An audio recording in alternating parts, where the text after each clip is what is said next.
Okay folks, Jim Johnson here. What we're doing today is a very simple soup. It's going to be easy. If you ever notice and you follow me, recipes have to be simple, but they have to taste good. We're going to use some hamburger meat.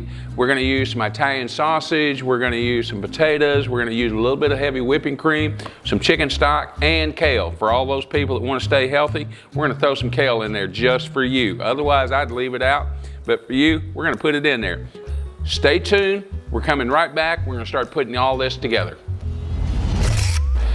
Okay folks, what we're going to do is we're going to take a pound of hamburger meat and a pound of Italian sausage. We mix those together. The reason I do that is I like both the beef and the pork flavor, but I like that mild Italian sausage. For those that like it a little hotter, you can either add the spicy or the hot Italian sausage, or you can use the mild Italian sausage and throw some red pepper flakes in on top of it. So we're going to put this in a stock pot. We're going to brown the meat and then we're going to come right back to you. We've got chicken stock here. So all I'm going to do is add chicken stock to this so I can cover the meat. So what I want to do is put just enough in there to cover the meat by about a ½ inch. Turn this up to a higher heat now to get it to boil because it won't stick because of the fact that I've rendered out the fat in the meat and I've got the meat browned up. So now I've got a liquid in there, so we're going to keep it up. We're going to bring it to a high heat. We're going to start slicing our potatoes when we come back. My all-time favorite seasoning, of course, is the Becky Sue rub. I put this in everything except my eyeball. Ask me why I don't put it in my eyeball anymore. So what's going to happen is we're going to add this because it's going to add flavor and a nice color because there's paprika in here. So it's going to give us a really nice color. We're going to get ready for our next ingredient. We're using Yukon Gold potatoes, so we just take the gold potatoes. We wash them. I don't peel the peel off or anything. I don't peel them.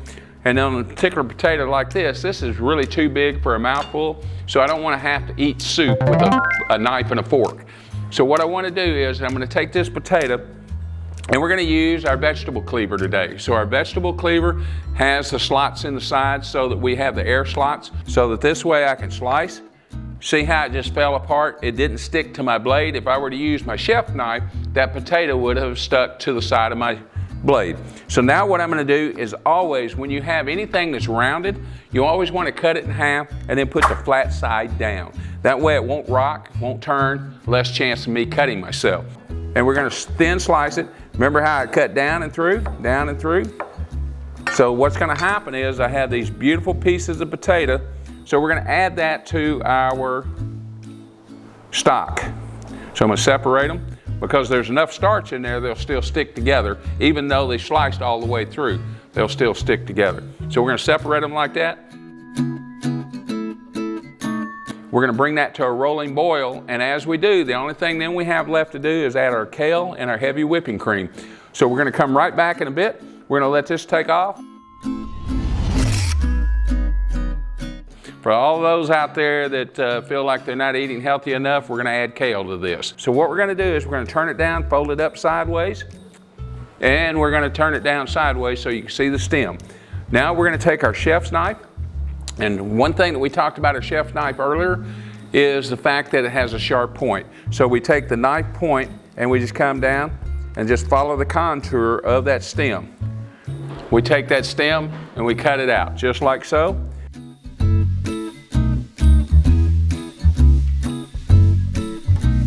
And if you look, we're going to take this over to the pot. Take a look at this. Just shred after shred after shred. Beautiful, beautiful cut. We're going to add this to it. We want it for color, we want it for flavor, we want it for the minerals and the nutrients because we got to offset that potato that we're eating. So what's going to happen is we're going to roll that in, and it only takes just a matter of minutes for that to cook down and get tender. So in the meantime, what I'm going to do is we're going to come back and add heavy whipping cream.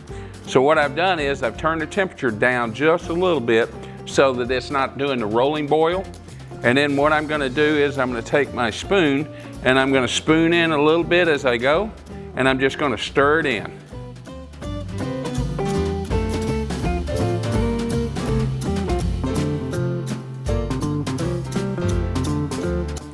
And we've got a nice cream color. We're going to get a close-up shot of this so that you can see the color and the creaminess of it, so that you've got that nice creaminess. You're going to see the kale in there.